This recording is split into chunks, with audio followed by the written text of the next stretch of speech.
नमस्कार, मी श्रीकांत खांदवे. तुम्ही पाहत आहात लेट्स अप मराठी.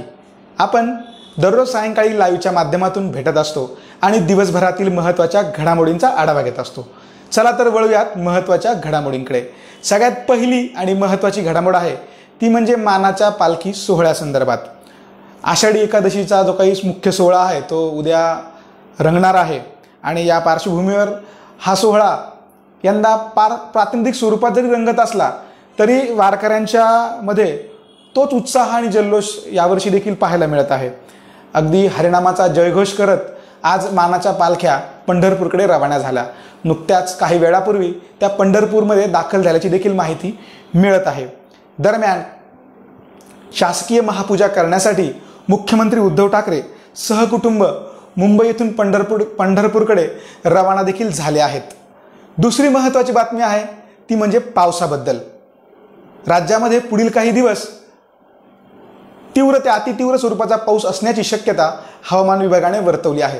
जवळपास 23 जुलैपर्यंत हा पाऊस असू शकतो. यानुसार राज्यातील काही भागामध्ये वेगवेगळे अलर्ट जारी करण्यात आले आहे. त्याच्यामध्ये रेड, ऑरेंज आणि येलो अलर्टचा समावेश आहे. पुढची महत्त्वाची बातमी आहे ती संसदेच्या पावसाळी अधिवेशनाबद्दल. आज संसदेच्या पावसाळी अधिवेशनाचा पहिला दिवस होता.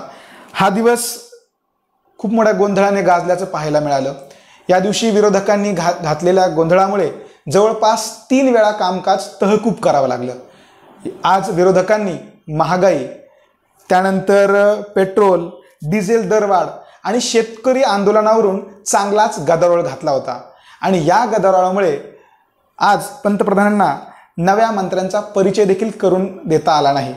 त्यानंतर एक महत्त्वाचा मुद्दा आज दिवसभर गाजला तो म्हणजे पेगासस फोन हॅकिंग प्रकरण.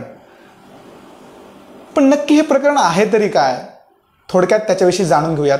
तर पेगासस हे काय आहे तर इस्रायली हेरगिरी करणारी एक कंपनी आहे. हे एक स्पायवेअर आहे. याच्या माध्यमातून याचा उपयोग हेरगिरी करण्यासाठी केला जातो. हे एक अतिशय प्रगत टूल आहे. पुढची महत्त्वाची बातमी आहे ती म्हणजे स्टेट बँक ऑफ इंडियाच्या ग्राहकांसाठी. भारतीय स्टेट बँकेने त्यांच्या ग्राहकांसाठी एक नोटीस जारी केला आहे. त्याच्यामध्ये त्यांनी त्यांच्या खातेदारांना असं म्हटलंय की तुम्ही लवकरात लवकर पॅन आणि आधार कार्ड लिंक करून घ्या. तुम्हाला 30 सप्टेंबर त्यासाठी मुदत देण्यात आली आहे. जर तुम्ही ते लिंक केलं नाही तर तुमची बँकिंग सेवा बाधित होऊ शकते. तसंच त्यांनी असं देखील म्हटलंय जर तुम्ही आधार आणि पॅन एकाच वेळी लिंक केलं नाही तर तुमचा पॅन नंबर निष्क्रिय होऊ शकतो किंवा 30 सप्टेंबरपर्यंत जर तुम्ही KYC अपडेट केलं नाही तर तुमचं अकाउंट बँक सस्पेंड करू शकते. या संदर्भात स्टेट बँकेने त्यांच्या ऑफिशियल वेबसाईटवर सविस्तर माहिती दिली आहे.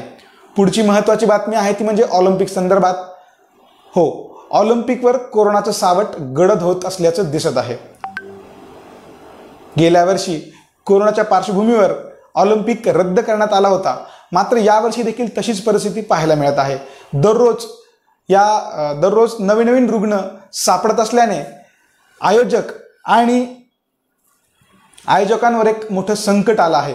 ही स्पर्धा कशा पद्धतीने स्पर्धा घ्यावी की नाही अशी एक परिस्थिती निर्माण झाली आणि या सगळ्या प्रक्रियामुळे आयोजकांची डोकेदुखी वाढतच चालली आहे. या होत्या दिवसभरातील महत्त्वाच्या घडामोडी. यासह इतर महत्त्वाच्या घडामोडी जाणून घेण्यासाठी फॉलो करा लेट्स अप मराठी. हा व्हिडिओ आवडला असेल तर लाईक करा, कमेंट करा आणि शेअर देखील करा. धन्यवाद.